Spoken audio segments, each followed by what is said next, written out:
Basta seafoods na talaga ang isgutan. Ako, hindi ka talaga magmamahal dito sa lugar namin. Itong mga saang napakadaghan talaga at nanguha kami at ginataan namin at for sure na mabubungkag at mauwagtang na naman ang mga bahaw nito. Kaya di natin to papasailuin. Tara, samahan nyo kami.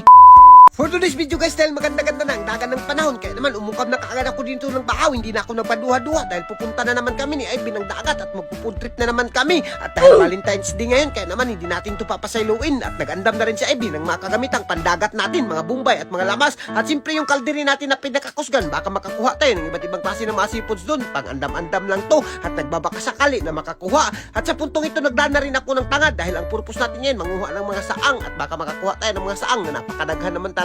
At dahil maganda ang panahon ngayon, talagang maraming saang na makikita natin. At transition na kaagad kami, nandito na kami sa mahiwagang floating cottage namin. At as you can see naman guys, napakaganda talaga. At dito hindi na ako nagpadungay-dugay pa, namuha na kaagad ako ng mga litob dito at mga saang. At dito napakadaghan talaga ng nakuha namin.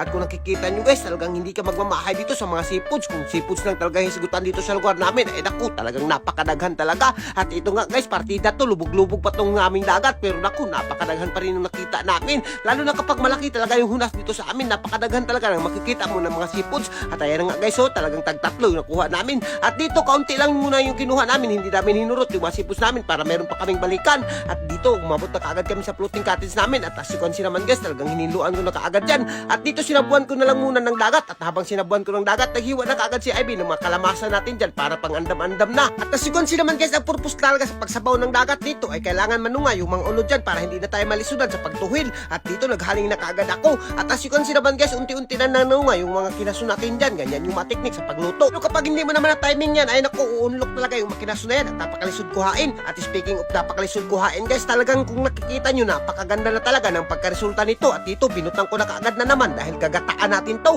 At dito, ito yung pangalawang luto niya. Talagang hindi ka mamahay dito dahil manamis-tamis yung sabaw nito. At for sure na mabubungkag natin yung mga bahaw dito. At sa puntong ito guys, sinagulan ko na nga pala ng bat dyan na napakasarap naman talaga. At siyempre hindi mawawala yung ating mga nahiwagang mga kalamasan dyan, asin bitsin at medyo gata na talagang ready-made na. Iba na talaga yung panahon ngayon guys. At siyempre sabaw-sabaw natin ng tubig para hindi maging malapsaw yung gata niya.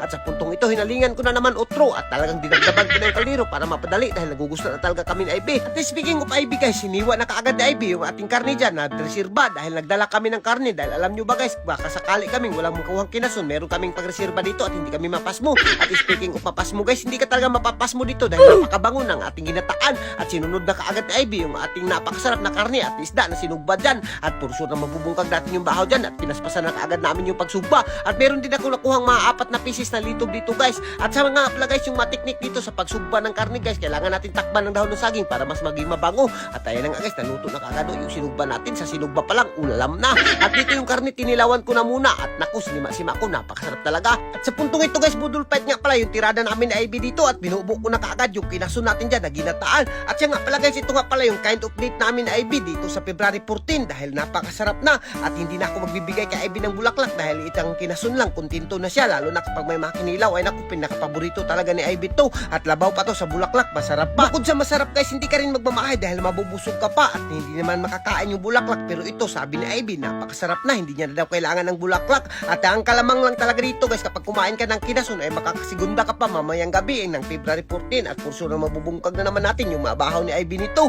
At speaking of bungkag yung bahaw guys, so talagang napakalakas lumamlam ni Ivy. At siyempre ako hindi ko na rin pinasailo itong isda natin na napakasarap talaga. Pinarisan ko ng kinilaw dyan. Ay naku, talagang napakasarap kapag ginataan at ibang klase kapag dito sa dagat. At ito nga pala yung mga kind of date namin ni Ivy guys. Kung nakikita nyo, hindi ka talaga magmamahay. Napakasimple lang pero naku, talagang hindi na ibabaylo ni Ivy sa iba't ibang klase ng mga bulaklak kahit gaano pa kamahal yung bulaklak na yan. Pero sa totoo lang guys, ito talaga yung pinakapaborito namin na banding ni Ivy, yung nagpo-food trip at nanginginas dito sa hunasan. Kaya naman nagtukod kami ng floating cottage namin tungod dahil para maka-food trip kami ng pabor dahil talagang napakasarap mag-food trip kapag sumilong ka dito sa floating cottage namin. At hanggang dito na lang siguro muna kami guys. At kung nagugusla at naglalaway ka na sa mga video namin, huwag mo nang kalimutan i-like, i-share para mas marami pa tayong food trip. Thank you, God bless you all. Mabuhay kayo lahat dyan mga idol. Hanggat gusto nyo.